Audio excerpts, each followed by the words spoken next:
Hello, my name is Richard Berkeley. I've put together a series of talks which I've entitled Helpful Hints for Public Speakers, which I hope you will make use of. Hello again. Do you remember what we did last time? We put our finger on our sternum and we tried to connect with these muscles below the sternum, the muscles we really use to breathe with. Now, of course, if we're sitting at an office desk all day long, it's sometimes very hard to breathe in the stomach because we're sitting in a slouch position, our ribs are pushing into our stomach, and we're naturally forced to breathe in the upper part of the body. But it really isn't very good for us, and we have to try to change our habits. Now, what this means, of course, is that we shouldn't be sitting hour after hour after hour in front of our computer, should we? We should be trying to move around, going to different locations, at least walking every 90 minutes to reconnect. Now, why is this reconnection so important? Well, as I said last time, we use the way we breathe in order to connect with other people. Now, how does that happen?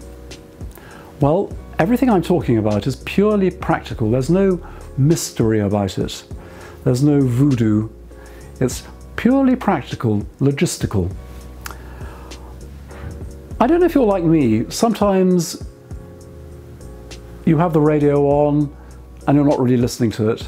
Sometimes you're walking into a room and you don't see what's in the room.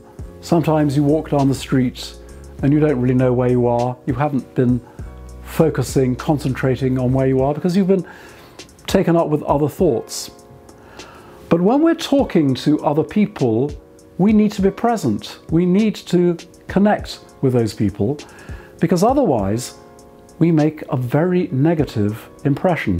So let's just see how we can use the breath to connect, not only with other people, but perhaps firstly, most importantly, with our environment, with the room, the space we are in. Now, you're fine. If you're doing this at home or doing this alone, no one's going to laugh at you. So nobody's seeing you, nobody's watching you. I'll show you what we're going to do. We're going to take the vowel of oo, oo, you know, like kissing somebody who you love very much. Ooh, yes, ooh. And we're going to blow, just blow air through the oo towards a target. So I'll tell you what, I'm going to blow towards you and you can blow towards me, all right? Like this. Ready?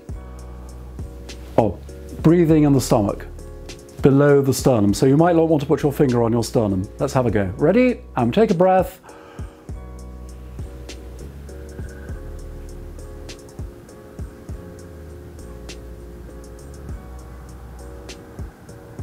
All right, just really gently. Now, what does that breathing do? Did it make you focus on the object you were blowing to? Did it seem to be clearer, closer even? Let's try again and see what happens. So we take a breath, below the sternum, knees loose. Of course, you must keep your knees loose if you can, or your knees get tight. Mine do sometimes, but we need to undo them. And then we just blow. Watch. Let's do it together. Ready? And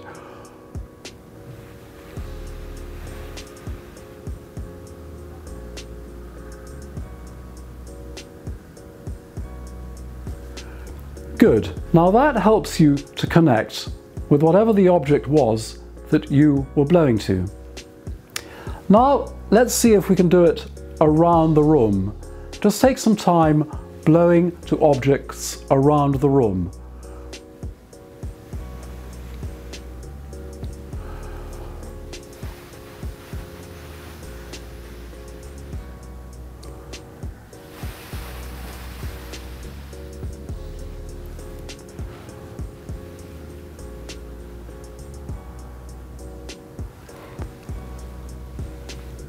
Can you see how that brings things a little bit more clearly into focus? And I wonder what you were thinking when you were doing that. Were you thinking, God, this man's stupid? Why is he doing this? It's madness. Or were you thinking of nothing very much apart from the connection? If there was a conversation going on in your head, that's our good old friend, the negative voice, who tries to stop us doing things. It comes in when we're under pressure and it says, you can't, this is stupid, why are you doing this, you're going to fail. That voice is not our friend. It stops us doing things. So let's just go back again. Focus on the breathing process. Focus on looking at things around your room which you both look at and blow to. So we'll try it one more time, all right? Straight to each other to start with.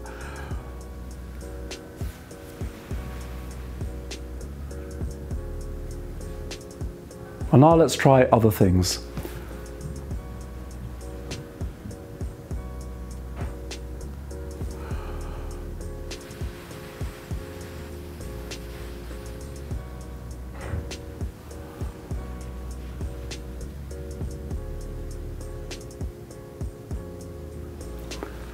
Good. Now, why does this matter? Do you ever find sometimes that you have to talk to people you don't really want to connect with? So you sort of create a barrier, you sort of build a wall, a glass wall between you and them to protect yourself. The problem is only you see that wall. They don't see it. If we're with people, we have to connect. And using the breath, the channel along which words flow, we can break down that barrier between us and our audience. Now, obviously, you don't go up to people and go, I'm connecting with you. No, we have to internalize this feeling. And the way I feel it is it sort of comes out in my middle. So when I'm really nervous of meeting somebody or talking to an audience, I think as if the breath is coming out through my middle, not blowing here, but blowing somewhere down here, and I get that connection. Now that needs a bit of practice. You have to think about it. The first thing is to think about blowing. As you walk down the street, blow to things in the street, the trees, the people coming towards you, cars, buses, the pavement, the stars. Try it and see what happens. In the future, we will work on this again. Goodbye for now.